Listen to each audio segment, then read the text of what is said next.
नमस्कार इंदुमती मीडिया तरफ आज खबर को आपण मानक स्वागत। चीन रो हांगझुड़ा ठारे चलीथिबा एशियो क्रीडार जावेलिन प्रतियोगिता रे रौप्य पदक हासिल करिथिबा किशोर कुमार जेना को मुख्यमंत्री नवीन पट्टनायक शुभेच्छा जणाइछंती।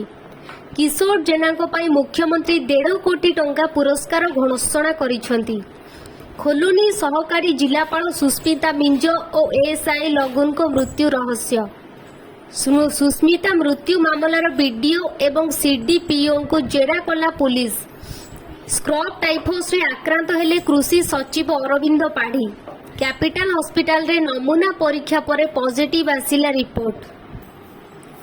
भुवनेश्वर बालियंता और जटणी ब्लॉक रो आवासिक कॉलोनी पाई 429 टी रास्ता प्रकल्पर अनुमोदन कले मुख्यमंत्री।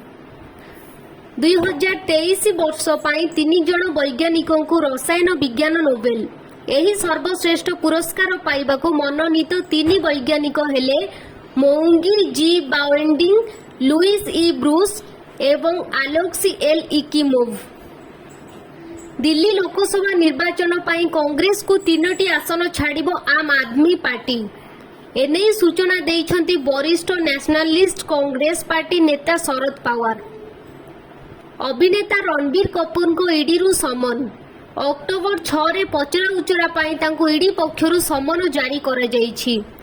ऑनलाइन बेटिंग ऐप मामला रे तांको समन जारी करा जाईथिबार जणा पड़िछि। बेंगालुरु रे वायुसेना को मिलिला प्रथम हालुका युद्ध विमान। एलिट क्लब रे शामिल हैला भारत।